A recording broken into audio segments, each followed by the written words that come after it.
Kulaklarına bile kulak falan yok ya. Diyorum tabletin şeyini araştırıp gördün mü diyorum.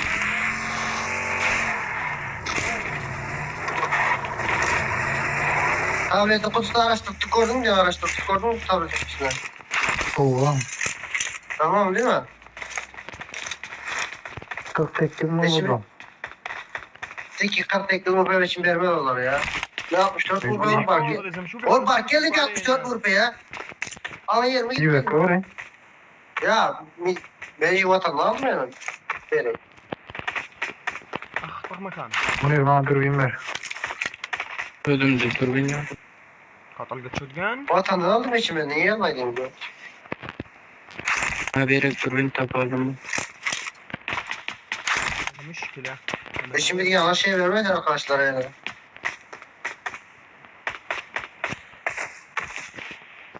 مشكلة مش مكمبرين يا اخوان والله مو بتاكل. مكمبرين لا تقولوا انهم مكمبرين هم كلهم لعيبة بس متى بتواجه ماشي يا هسه غزال. كأنك تلعب سكريم قبل ما تكون تلعب سكريم Her yerden kafa gelir. تكون تلعب سكريم Tam böyle almam lazım. Şimdi orada durması lazım bir şey.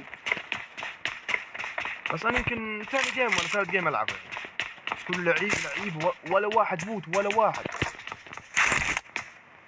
بدك تركز على شو بدك تركز için على kurum السماعات dönüşeceğimi görecek mi? Tamam بدك dönüşecek. تركز على النت Oğlum ben işte durma وبدك aldım şimdi. تركز على مكانك يعني انت ماخذ مكان انا بدك تظلك ماسكه هذا يعني عم مش مكانك انا وتروح يعني Yani için rahat olun. Allah. تمسك لي ها انا بيت Çarşının götü yerine şu an görecek. Bu çarşının götü ما yokmuş. في ناس ما في ناس Zaten götümde.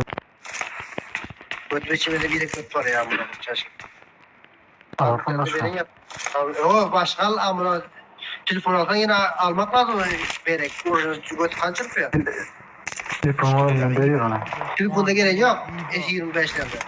Evet, شوف hem- شوف كيف السيف يعني السيف مش انه Kulaklığın götünü kordursana. Şimdi nasıl geliyor sesin? يعني Gıdır gıdır geliyor. Araba öyle. اثنين بس Ben müziklere geldim.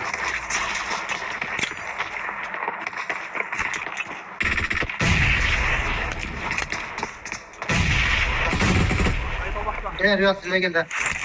İyi var, iyi var Riyad.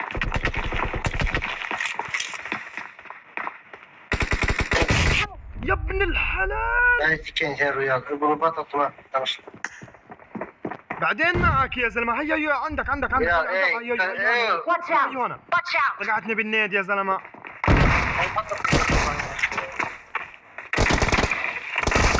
يا زلمه Awesome! حلوه حلوه حلوه حلوه حلوه I need attachments! والله جيجي. Sikeyim sen ben. Yerden bomba oturuyordu şu هناك كفو كفو عليك والله لعيبه لعيبه الشباب